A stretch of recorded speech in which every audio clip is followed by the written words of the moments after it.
Praise lord. ఈరోజు మన వాక్య ధ్యానం కోసం లూకా సువార్త 11వ అధ్యాయం 22వ వచనం నేను చదువుతున్నాను.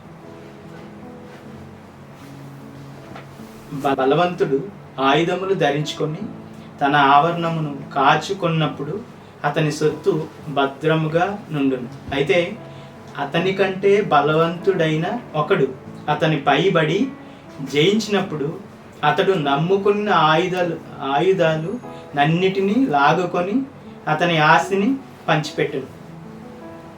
ఇక్కడ యాక్చువల్గా దేవుడు ఏం చెప్తున్నాడంటే పోరాటం చేసే విధానాన్ని చెప్తున్నాడు. ఎలా పోరాడాలి అంటే మనకంటే బలవంతుడైన వారి మీద మనం పోరాడినప్పుడు ఎలా పోరాడాలి అనేది ఒక స్ట్రాటజీ దేవుడు చెప్తున్నాడు.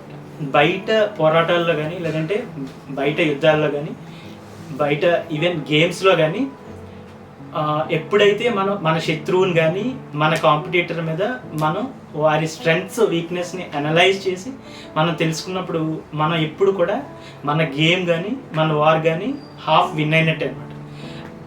అందుకే ఇక్కడ దేవుడు ఏం చెప్తున్నాడంటే మనకంటే బలవంతుని ఎదుర్కొన్నప్పుడు అంట ఆ బలవంతునికి ఉన్న ఆర్మర్ అంటే ఆయన ఏం నమ్ముకుంటాడో, కవచాలు కానీ ఆయుధాలు కానీ ఏదైతే నమ్ముకుంటాడో వాటన్నిటినీ మనం తీసివేసినప్పుడు ఆటోమేటిక్గా ఆ యుద్ధాన్ని మనం గెలవచ్చు అంట.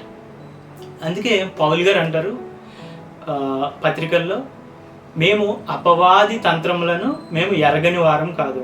అంటే అపవాది తంత్రాలు, లేదంటే అపవాది కోసం అపవాది స్ట్రాటజీస్, అపవాది బలాలు ఎందుకు తెలుసుకోవాలని ఆయన చెప్తున్నారంటే తెలుసుకుని వాటిని మనం జయించినప్పుడు ఆటోమేటిక్గా అపవాది మీద మనం జయం పొందగలుగుతాం. అపవాదికి ఉన్న కొన్ని తంత్రాలు, లేదంటే అపవాదికి ఉన్న ఆయుధాలు అని చెప్తున్నారు కదా, ఆర్మర్ అని ఉంటుంది ఇంగ్లీష్. అపవాదికి ఉన్న ఆయుధాలు ఏంటంటే పిరికితనం కానీ, లేదంటే అసత్యం కానీ, లేదంటే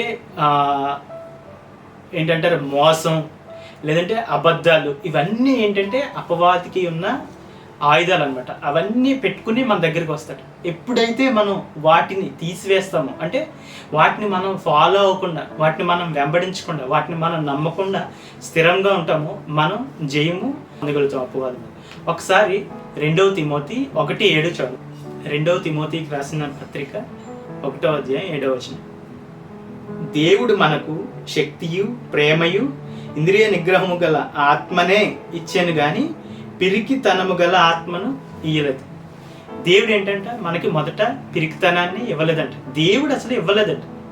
మనిషికి దేవుడు పెట్టంది అంటే మనిషిని సృజించినప్పుడు దేవుడు పెట్టని లక్షణం ఏంటంటే పిరికితనం.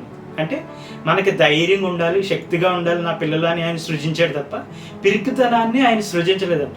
ఆయన సృజించకపోతే పిరికితనాన్ని ఎవరు పెట్టి ఉంటారు? ఖచ్చితంగా అది అపవాది ఆయుధం.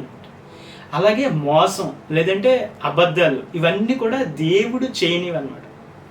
దేవుడు సృజించినవి మనిషిలో. కానీ అవన్నీ వస్తున్నాయంటే మనం ఏం చేయాలంటే ఇది అపవాది ఆయుధం అని దాన్ని వెంబడించకుండా ఆ ఆయుధాన్ని తీసివేసినప్పుడు అపవాదిని మనం జయించవచ్చు అన్నమాట. అలాగే మాటలు, అంటే దేవునికి వ్యతిరేకమైన మాటలు, ఆయన వాక్యానికి వ్యతిరేకమైన మాటలు.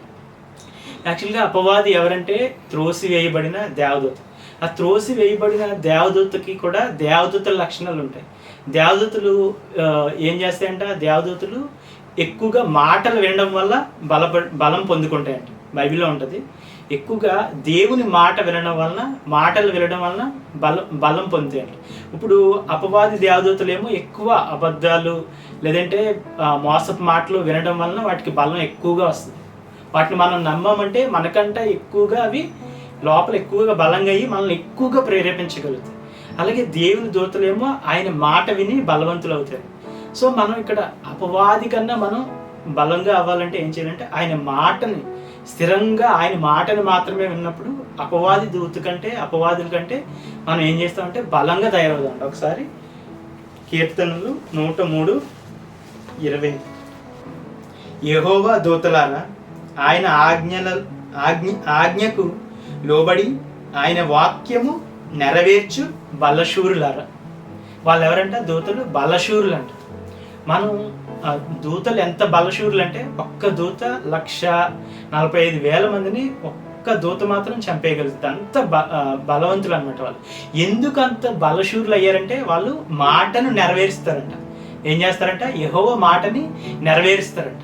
సో ఏంటంటే మనం దేవునికి మాటకి వ్యతిరేకమైన మాటలు అపవాది మనతో చెప్పినప్పుడు వాటిని ఎక్కువగా మనం విన్నామనుకోండి, అబద్ధపు మాటలు, అపవాది మన శత్రువు మనకంటే బలంగా అయిపోతుంది. అవి కాకుండా మనం దేవుని మాటలు మాత్రమే, వాటిని మాత్రమే ధ్యాస ఉంచి ఆ మాటలను మాత్రమే మనం విన్నప్పుడు మనం అపవాది కంటే బలవంతులై అపవాదిని మనం జయించగలుగుతాం. సో ఈ అపవాది తంత్రంలో అయినా ఈ పిరికితనం కానీ, లేదంటే అబద్ధపు మాటలు మనం ఎక్కువగా వింటూ ఉంటాం కానీ, అంటే వాక్యానికి వ్యతిరేకమైన మాటలు ఎక్కువగా వింటూ ఉంటాం, మనం అవి మన జీవితంలోంచి తొలగించినప్పుడు అపవాదిని మనం జయించగలుగుతాం. సరే, కళ్ళు మూసుకోండి.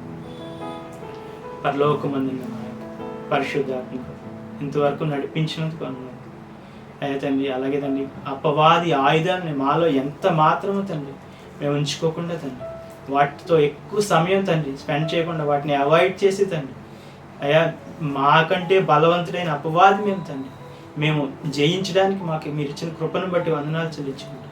నజరేయుడైన యేసయ్య నామమున అడిగి పొందుకొని ఆమేన్.